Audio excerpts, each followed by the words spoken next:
Hello everyone, मैं संतोष कुमार सांख्यान आप सब लोगों का स्वागत करता हूं आपके अपने चैनल द सांख्यान स्टडीज़ में। आज जो हम डिस्कस करेंगे, आज हम बात करेंगे रिसर्च डिज़ाइन की।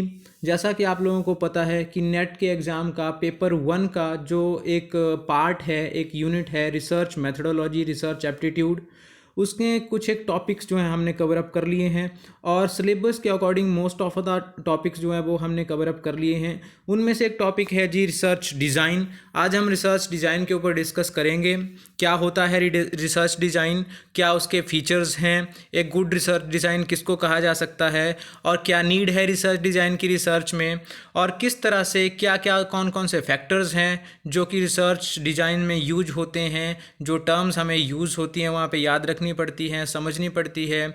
तो कहाँ से क्वेश्चन ड्रॉ होता है, इसमें बहुत कुछ जानेंगे आज। लेकिन शुरू करने से पहले मेरी रिक्वेस्ट है आप सब लोगों से कि सबसे पहले तो अपने इस यूट्यूब चैनल को जी सब्सक्राइब कर लें, सब्सक्राइब बटन पे क्लिक कर लें और उसके बाद बेल आइकन हिट कर लें ताकि आपको आने वाले वीडियोस की नोटिफिकेशन मिलती रहे जी। और हमारा फेसबुक पेज द सांख्यान स्टडीज़ के नाम से है, उसको आप लाइक कर लें। तो बहुत कुछ है जानने के लिए आज। आइए शुरू करते हैं। रिसर्च डिज़ाइन होता क्या है? Research design is the arrangement of conditions for collection and analysis of data in a manner that aims to combine relevance to the research purpose with economy in procedure। क्या कहता है ये? बहुत ही अच्छी definition है एक कि एक रिसर्च डिज़ाइन होता क्या है। It is the arrangement of conditions. कैसी कंडीशंस? अभी हमने लास्ट एक दो टॉपिक पहले हमने पढ़ा था कि रिसर्च में क्या क्या होता है, प्रोसेस में क्या क्या होता है, कौन कौन सी चीज़ें फॉलो करते हैं हम, क्या प्रोसीजर है। तो उसके लिए हमने एक पार्ट पढ़ा था उसमें रिसर्च डिज़ाइनिंग का। डिज़ाइनिंग में क्या चीज़ें हमें ध्यान रखनी पड़ती है, हमारे ऑब्जेक्टिव्स, कौन सा डाटा कलेक्शन का मेथड लगेगा, क्या सोर्सेज ऑफ डाटा हैं, क्या सैम्पल साइज़ रहेगा, कौन सी सैम्पलिंग टेक्निक से हम डाटा कलेक्ट करेंगे, डाटा एनालिसिस का मेथड कौन सा लगाएंगे, कौन सा स्टैटिस्टिकल टूल लगेगा, कौन सा डायग्रामेटिकल प्रेजेंटेशन के लिए हम टूल यूज़ करेंगे, और उसके बाद रिपोर्ट राइटिंग जो होगी वो किस प्रोसेस में होगी, क्या फॉर्मेट रहेगा। ये सारी चीज़ें हमने पढ़ी थी। ये सारी चीज़ें जो हैं वो रिसर्च डिज़ाइन के अंडर आती हैं। तो यही वो चीज़ है, यही वो सारी कंडीशंस हैं रिसर्च डिज़ाइन में। यही सारा एक अरेंजमेंट कि क्या हम काम करेंगे, कैसे करेंगे, कितना करेंगे, किस टेक्निक से करेंगे, वो सारी अरेंजमेंट ऑफ कंडीशंस हैं। आगे इसने लिखा है किसके लिए? कलेक्शन और एनालिसिस के लिए, ताकि हम जो हमारा रिसर्च का एम है, जो पर्पज है जिसके लिए हम रिसर्च कंडक्ट कर रहे हैं, उस पर्पज़ को हम अचीव कर लें, उस गोल को हम अचीव कर लें, हमारी एक रिसर्च जो है वो अच्छे से कंडक्ट हो जाए। अब कैसे? इकोनॉमी इन प्रोसीजर, ताकि जो भी हम काम करें वो सारा अरेंजमेंट क्यों कर रहे हैं? दो तीन चीज़ों का ध्यान रखने के लिए। एक तो हमारा टाइम, कॉस्ट और एफर्ट, तीनों बहुत बहुत बहुत मिनिमम लगे। मतलब हम बड़े इकोनॉमिक और एफिशिएंट वे में अपनी रिसर्च को कंप्लीट कर लें, कहीं हमें कोई प्रॉब्लम ना आए, हम अपनी डायरेक्शन से इधर उधर ना भटकें, पूरा काम हम सही तरीके से कर लें, टाइमली कर लें और अपने अपने अपने ऑब्जेक्टिव्स जो हैं हमारी रिसर्च के उनको अचीव कर लें। इस सारी चीज़ को इसने रिसर्च डिज़ाइन कहा हुआ है। An outline of what the researcher will do from writing the hypothesis and its operational implication to the final analysis of data। Writing of hypothesis जो होता है one of the first step आप इसको कह सकते हैं रिसर्च का। ठीक है कि हाइपोथेसिस जब तक आपके पास नहीं होगा या ऑब्जेक्टिव नहीं होगा, ऑब्जेक्टिव से ही हाइपोथेसिस फ्रेम होते हैं। आपको बता दूं, पहले रिसर्च क्वेश्चंस आते हैं, रिसर्च क्वेश्चन के बेस पे आपके ऑब्जेक्टिव फ्रेम होते हैं और ऑब्जेक्टिव के बेस पे आपके हाइपोथेसिस फ्रेम होते हैं। हाइपोथेसिस जरूरी नहीं है, हो भी सकते हैं, नहीं हो सकते हैं, ऑब्जेक्टिव से भी काम चल पड़ता है। तो एक ऑब्जेक्टिव सेट करने से लेकर के रिपोर्ट राइटिंग जो सबसे लास्ट स्टेप है वहाँ तक का जो प्रोसेस रहेगा, कैसे हमने उसको करना है, पूरी तरह से हमने किस तरह से सिस्टमेटिकली पूरी रिसर्च कंडक्ट करनी है, ये सारा जो है उन सारी कंडीशंस का, उन सारी थिंग्स का जो अरेंजमेंट होता है उसको हम रिसर्च डिज़ाइन कहते हैं। नीड फॉर रिसर्च डिज़ाइन, क्या ज़रूरत है रिसर्च डिज़ाइन की? रिसर्च डिज़ाइन बहुत ही इम्पॉर्टेंट चीज़ है। रिसर्च डिज़ाइन अगर बात करें, it facilitates in the smooth selling of various research operations. क्या कहाँ फैसिलिटेट करता है ये? सबसे पहली बात तो है जी कि हमारे जो डिफरेंट ऑपरेशंस रहेंगे पूरी रिसर्च में, जो भी एक्टिविटीज़ हम परफॉर्म करेंगे वहाँ पे वो सारी एक्टिविटीज़ जो हैं फंक्शनिंग जो है वो स्मूथली हो जाए, वहाँ पे रिसर्च डिज़ाइन हमें बहुत हेल्प करता है। मतलब रिसर्च डिज़ाइन क्या है, एक ब्लूप्रिंट है, एक खाका है, एक हमने मतलब मैप बना के रखा है, रोड मैप है कि हम कब कहाँ क्या कौन सी एक्टिविटी और कैसे परफॉर्म करेंगे। तो इस पूरी अरेंजमेंट के लिए रिसर्च डिज़ाइन का एक अहम रोल रहता है, हर एक स्टेप पे हमें फैसिलिटेट करता है। दूसरा जो इसका इम्पॉर्टेंस है, मेक रिसर्च एज एफिशिएंट। इससे हमारी रिसर्च में एफिशिएंसी आती है। एफिशिएंसी और इफेक्टिवनेस दोनों ही बहुत इंपॉर्टेंट कॉन्सेप्ट है। मतलब कि रिसर्च डिज़ाइन से फ़ायदा क्या होगा, अगर हमारे पास एक ब्लूप्रिंट तैयार नहीं होगा, एक आर्किटेक्ट तैयार नहीं होगा, एक परफॉर्मा एक खाका जो है तैयार नहीं होगा, एक मैप तैयार नहीं होगा, तो हमें पता नहीं लगेगा कि हमें कब कहाँ कौन सी एक्टिविटी करनी है, कौन सा काम पहले और कौन सा काम बाद में करना है। इसके लिए रिसर्च डिज़ाइन होना बहुत ज़रूरी है। पहले से ही हमारी हर एक activity pre determined, pre decided होनी चाहिए, और इस pre determination of each and every activity of research को ही हम रिसर्च डिज़ाइन कहते हैं, रिसर्च डिज़ाइनिंग कहते हैं। तो जब हमारा हर एक काम डिसाइड होगा पहले से ही, तो वो बड़ा ही एफिशिएंटली बहुत अच्छे तरीके से हर एक एक्टिविटी परफॉर्म हो जाएगी। इसलिए एफिशिएंसी के लिए बहुत इंपॉर्टेंट है। Yielding maximal information with minimal expenditure. Research design से फ़ायदा क्या होता है, हमारा टाइम बचता है, कॉस्ट बचती है और एफर्ट बचता है। मतलब हम मैक्सिमम इंफॉर्मेशन जो है वो गेन कर सकते हैं बाय यूजिंग मिनिमम रिसोर्सेज। आगे बोलता है कि time to time guidance to researcher. जी हाँ, रिसर्च डिज़ाइन एक रोड मैप होता है, मैं बार बार कह रहा हूँ, और ये रोड मैप जो है टाइम टू टाइम गाइड करता रहता है आपके रिसर्चर को कि कब कहाँ आपने क्या करना है। इसके बाद एफर्ट, टाइम और मनी तीनों ही सेव होते हैं, जो कि रिसर्च में बहुत इंपॉर्टेंट एस्पेक्ट है। उसके बिना हम रिसर्च को प्रिडिक्ट नहीं कर सकते हैं। कितना एफर्ट है, कितना हम टाइम एम्प्लॉय कर सकते हैं, कितना बजट है हमारा, उसके बेस पे हमारे ऑब्जेक्टिव्स होते हैं, उसी के बेस पे हमारा पूरा रिसर्च बेस्ड होता है। ठीक है जी, तो इन सब की सेविंग होती है। इसलिए रिसर्च की डिज़ाइनिंग पहले से ही, रिसर्च स्टार्ट करने से पहले ही बहुत बहुत इंपॉर्टेंट है। बात करते हैं what are the various features of a good research design. एक अच्छा जो रिसर्च डिज़ाइन है उसके क्या क्या फ़ीचर होने चाहिए। सबसे पहला जो फीचर इसने बता रखा है वो है जी फ्लेक्सिबिलिटी। रिसर्च डिज़ाइन आपका हमेशा ही फ्लेक्सिबल होना चाहिए। फ्लेक्सिबल का यहाँ मतलब क्या है, फ्लेक्सिबल का मतलब है कि आपका जो रिसर्च डिज़ाइन है वो उसमें अगर मान लो as per the need, as per the requirement आपको कुछ नेसेसरी चेंज करना पड़ता है तो आप इजीली कर पाएँ। जैसे मान लो आपने 4-5 ऑब्जेक्टिव सेट किए, उस बाद जैसे जैसे आप काम करने लगे आपको पता चला कि उसमें से एक ऑब्जेक्टिव ऐसा है जिस पे काम होना बहुत मुश्किल है या जिस पे डाटा अवेलेबल नहीं है, तो आप उस ऑब्जेक्टिव को या तो रिमूव कर दें या आप उसको हल्का सा मॉडिफाई कर लें जिससे कि काम चल जाए।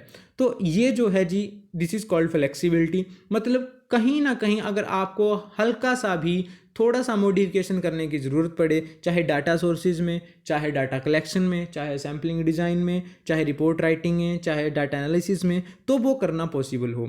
अगर पॉसिबिलिटी है तो आपका रिसर्च डिज़ाइन अच्छा रिसर्च डिज़ाइन है और आपने बड़े अच्छे से काम उसको किया है, बड़े अच्छे से अपनी सारी एक्टिविटीज़ को अरेंज किया है।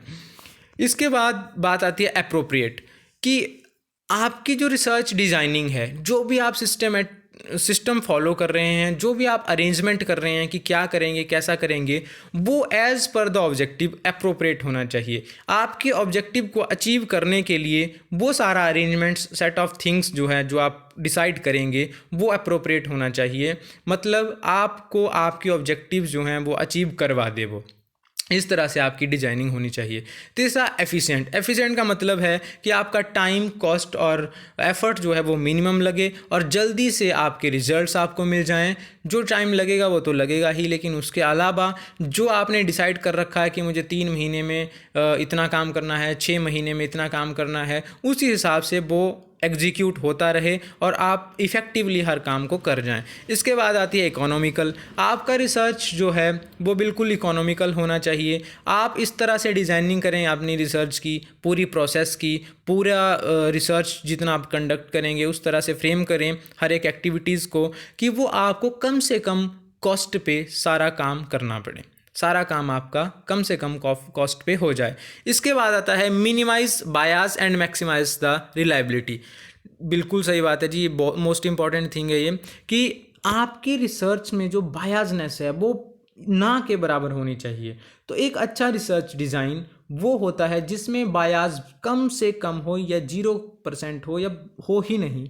और दूसरी बात, जो भी आप डाटा यूज़ कर रहे हैं, जो भी आप इंस्ट्रूमेंट यूज़ कर रहे हैं, जो भी आप कोई भी एक्टिविटी कर रहे हैं, जो भी सोर्सेज कर रहे हैं, यूज़ कर रहे हैं, जो भी मटेरियल यूज़ कर रहे हैं, वो ऑथेंटिक मटेरियल हो और रिलायबल हो, भरोसेमंद हो और उसका एक ऑथेंटिक सोर्स हो। इसके बाद बात आती है जी स्मॉलेस्ट एक्सपेरिमेंटल एरर। अगर आपका आगे हम डिस्कस करेंगे what are the various types of research design in next lecture, तो उसमें बहुत सारे रिसर्च डिज़ाइन के टाइप्स बताए गए हैं, उनमें से एक एक्सपेरिमेंटल रिसर्च डिज़ाइन भी आता है। जब आप एक्सपेरिमेंट करेंगे तो उस एक्सपेरिमेंट के जो एरर्स हैं उनके आने की प्रोबेबिलिटी बिल्कुल मिनिमम हो, ऐसा रिसर्च डिज़ाइन जिसको अप्लाई करने से आपके एक्सपेरिमेंटल एरर या तो हो ही ना या बहुत कम हो, वो रिसर्च डिज़ाइन जो है एक अच्छा रिसर्च डिज़ाइन कहलाता है। इसके बाद बोलता है कि यील्ड्स मैक्सिमल इन्फॉर्मेशन। एक रिसर्च डिज़ाइन इतना एफिशिएंट होना चाहिए, आप इस तरह से अपनी एक्टिविटीज़ को अरेंज करें ताकि आप maximum information at minimum cost जो है वो गेन पर कर पाएँ। Provides an opportunity for considering many different aspects of a problem. आपका रिसर्च डिज़ाइन आपको और डिफरेंट एस्पेक्ट जो हैं वो प्रॉब्लम के हैं, जो आपके ऑब्जेक्टिव्स हैं, जो आपका टॉपिक है उससे रिलेटेड और जो चीज़ें हैं उसका भी आपको हेल्प करवाए, उनको फाइंड आउट करने में हेल्प करवाए, उनको भी रिफ्लेक्ट करे टाइम टू टाइम और आपको हर एक चीज़ अपने टॉपिक से रिलेटेड, अपने ऑब्जेक्टिव से रिलेटेड पता चले। इस तरह से आप अपनी रिसर्च की डिज़ाइनिंग करें। ऐसा रिसर्च डिज़ाइन ही एक बेस्ट रिसर्च डिज़ाइन माना जाएगा। इसके बाद बात आती है जी कौन कौन सी टर्मिनोलॉजी है या कौन कौन से थिंग्स हैं, कौन कौन से वो टर्म्स हैं जो रिसर्च डिज़ाइन में यूज़ होती हैं, उनको हम डिस्कस करेंगे। सबसे पहला है dependent and independent variable. Research में आपको बहुत ये सुनने को मिलेगा और यहाँ से क्वेश्चन बनने के चांसेस हैं जिस टॉपिक से। अभी तक तो मुझे यहाँ से क्वेश्चन मिला नहीं है, बहुत पहले आते थे, लगभग 4-5 साल पहले के क्वेश्चन पेपर अगर आप एक बार देखोगे तो वहाँ आपको इससे रिलेटेड क्वेश्चन मिल जाएंगे, लेकिन चांसेस बनते हैं तो पढ़ना ज़रूरी है। पहला है जी dependent and independent variable. Variables पे मैं नई वीडियो ला रहा हूँ, कल सुबह आपको वीडियो मिल जाएगी, उसमें पूरा वेरिएबल्स डिस्क्राइब किया गया है, वेरिएबल होता क्या है, कौन कौन से टाइप है, किसको वेरिएबल कहते हैं। अभी तक के लिए इतना समझ लें कि कोई भी चीज़, कोई भी वैल्यू, कोई भी क्वांटिटी, कोई भी पर्सन, कोई भी इंडिविजुअल, कुछ भी जो कि वेरी होता रहता है, जिसका नेचर जो है वो वेरिएशन वाला है, चेंज होने वाला है, उस पर्टिकुलर थिंग को, क्वांटिटी को, वैल्यू को, अमाउंट को हम वेरिएबल बोलेंगे। रिसर्च में हम कुछ भी चीज़ ले सकते हैं, जैसे किसी का परसेप्शन ले लिया, जैसे किसी का प्रेफरेंस ले लिया, जैसे हम एम्प्लॉयमेंट रेट देख रहे हैं, जैसे इन्फ्लेशन रेट है, ठीक है, कोरोना वायरस केसेस हैं, ये सारी जो चीज़ें हैं इनको हम वेरिएबल्स बोलेंगे। तो एक होता है डिपेंडेंट वेरिएबल, एक होता है इंडिपेंडेंट वेरिएबल। डिपेंडेंट वेरिएबल जो होता है, ठीक है, वो होता है आउटकम, और वो आउटकम किस पे डिपेंड करती है, वो करती है इंडिपेंडेंट वेरिएबल्स पे। जैसे कि एग्जांपल हम बोलें कि प्राइस के बढ़ने से डिमांड कम या ज़्यादा होती है। लॉ ऑफ डिमांड क्या कहता है कि प्राइस ज़्यादा होंगे तो डिमांड कम होगी और प्राइस कम होंगे तो डिमांड ज़्यादा होगी। यहाँ पे डिमांड जो है वो डिपेंड कर रही है प्राइस के ऊपर। प्राइस बढ़ेंगे तो ऑन द कॉन्ट्रेरी डिमांड पे अपोजिट रिएक्शन होगा, when the other things remain constant. तो इसी तरह से यहाँ पे प्राइस जो हुआ वो इंडिपेंडेंट वेरिएबल हुआ और डिमांड जो हुआ वो डिपेंडेंट वेरिएबल हुआ। मतलब प्राइस जो है वो काउज है और डिमांड का इंक्रीज होना या डिक्रीज होना उसका इफेक्ट है या आउटकम है। दूसरा है जी एक्सट्रेनियस वेरिएबल। एक्सट्रेनियस वेरिएबल्स वो वेरिएबल्स होते हैं which are not related to study, वो आपने स्टडी में इंक्लूड नहीं किए हैं। आप सपोज दो ही वेरिएबल्स को स्टडी कर रहे हैं, प्राइस और डिमांड को, लेकिन बोलता है कि कोई और वेरिएबल भी हो सकता है। जैसे मान लो प्राइस है, डिमांड है, आप नॉर्मल सिचुएशन है, ₹50 पे किलो आपको सेब मिल रहे हैं, आप 1 किलो सेब खरीदते हैं। सडनली आपके घर में मेहमान आ गए, आप बोलते हैं आज मेहमान आ रहे हैं तो हम ना 2 किलो सेब लेके आएंगे या 1.5 किलो सेब लेके आएंगे। तो जो तीसरा फैक्टर आया यहाँ पे, इसका कोई लेना देना नहीं है, जो मेहमान आ रहे हैं उनका कोई लेना देना नहीं है, आप सेब लाएं चाहे नहीं लाएं, लेकिन फिर भी आपको लगेगा, आपको प्रेस्टीज इफेक्ट वहाँ पड़ेगा कि हम सेब खिलाएंगे उनको या रखेंगे फ्रूट्स, ठीक है, सैलेड में देंगे या ऐसे देंगे। तो वो एक्सट्रेनियस वेरिएबल है, उसका कोई है नहीं, लेकिन फिर भी इफ़ेक्ट करेगा वो आपके डिमांड पे, आपके डिसीजंस पे। तो ऐसे वेरिएबल्स जो जिनका आपकी रिसर्च से लेना देना है नहीं, लेकिन फिर भी उनका हल्का फुल्का इम्पैक्ट जो होता है, उनको एक्सट्रेनियस वेरिएबल बोला जाता है। इसके बाद आती है बात कंट्रोल की। कंट्रोल होता है minimize the effect of extraneous variable. जब आप कोई ऐसा एक्शन लेते हैं अपनी रिसर्च में, कोई ऐसी एक्टिविटी करते हैं जिससे कि एक्सट्रेनियस वेरिएबल्स का जो इम्पैक्ट है, इफ़ेक्ट है, वो बिल्कुल कम से कम हो या इफ़ेक्ट हो ही ना, उस पूरे फिनोमिना को हम कंट्रोल कहते हैं। मतलब आपने एक्सट्रेनियस वेरिएबल्स के इफ़ेक्ट को कंट्रोल कर लिया। इसके बाद आती है कन्फाउंडेड रिलेशनशिप। जब भी वेरिएबल्स के बीच में रिलेशनशिप होती है, चाहे वो पॉजिटिव रिलेशनशिप हो, चाहे वो नेगेटिव रिलेशनशिप हो, अपोजिट रिलेशनशिप हो, डायरेक्ट रिलेशनशिप हो, उस रिलेशनशिप को हम जो बोलेंगे वो कन्फाउंडेड रिलेशनशिप बोलेंगे। जैसे प्राइस और डिमांड की आपस में अपोजिट रिलेशनशिप है, नेगेटिव रिलेशनशिप है, इसको हम रिलेशनशिप बोलेंगे या कन्फाउंडेड रिलेशनशिप बोलेंगे। इसके बाद बात आती है जी एक्सपेरिमेंटल हाइपोथेसिस टेस्टिंग। क्या कहता है? ऐसी research in which the independent variable is manipulated is termed experimental hypothesis testing. जब बोलता है कि किसी भी रिसर्च में इंडिपेंडेंट वेरिएबल, जैसे प्राइस एक इंडिपेंडेंट वेरिएबल है, उसमें चेंज किया जाए, उसको मैनिपुलेट किया जाए, उसको हम एक्सपेरिमेंटल हाइपोथेसिस टेस्टिंग कहते हैं। या जब हम मैनिपुलेट करते हैं अपनी रिसर्च को, उसमें कुछ क्वांटिटी इंक्रीज डिक्रीज करते हैं, उसमें कुछ ऐड लेस करते हैं, फिर उसका इम्पैक्ट देखते हैं, तो उसको हम एक्सपेरिमेंटल हाइपोथेसिस कहेंगे जी। आगे एग्जाम्पल के साथ बहुत अच्छा डिस्कस किया है। नॉन एक्सपेरिमेंटल हाइपोथेसिस ये कहता है कि जब हम इंडिपेंडेंट वेरिएबल में कोई भी चेंज नहीं करते हैं, उसको वैसे ही रहने देते हैं, फिर देखते हैं कि एक्चुअल कंडीशंस में, एक्चुअल एनवायरनमेंट में कितना रिजल्ट्स पे कितना फ़र्क पड़ रहा है या क्या रिजल्ट्स आ रहे हैं, उसको हम नॉन एक्सपेरिमेंटल हाइपोथेसिस टेस्टिंग बोलेंगे। इसके बाद एक और हमारे पास कॉन्सेप्ट है एक्सपेरिमेंटल ग्रुप। एक्सपेरिमेंटल ग्रुप क्या होता है? एक्सपेरिमेंटल ग्रुप एक ऐसा ग्रुप होता है जिसको एक्सपोजर दिया जाता है, जिसके ऊपर ट्रीटमेंट किया जाता है, जिसको आर्टिफिशियल कंडीशंस दी जाती हैं। जैसे बात आती है कंट्रोल ग्रुप, एक्सपेरिमेंटल ग्रुप। मान लो एक क्लास है, उसमें से 25 बच्चों को आपने एक्स्ट्रा क्लासेस ली, उनकी 25 की एक्स्ट्रा क्लासेस नहीं ली, फिर आपने देखा कि उनकी पढ़ाई में कितना इफेक्ट पड़ रहा है, कितना उनका स्टैंडर्ड इंक्रीज हो रहा है, जिनको हमने एक्स्ट्रा क्लासेस ली, और जिनकी नहीं ली उनकी पढ़ाई किस लेवल की है। तो जिसका हमने एक्स्ट्रा एक्सपोजर दिया, जिसकी हमने एक्स्ट्रा क्लासेस ली, उसको हम एक्सपेरिमेंटल ग्रुप बोलेंगे। कंट्रोल ग्रुप वो ग्रुप हुआ जिसको हमने एक्स्ट्रा एक्सपोजर नहीं दिया, जिसको हमने ट्रीटमेंट नहीं दिया, उसको हम कंट्रोल ग्रुप बोलेंगे।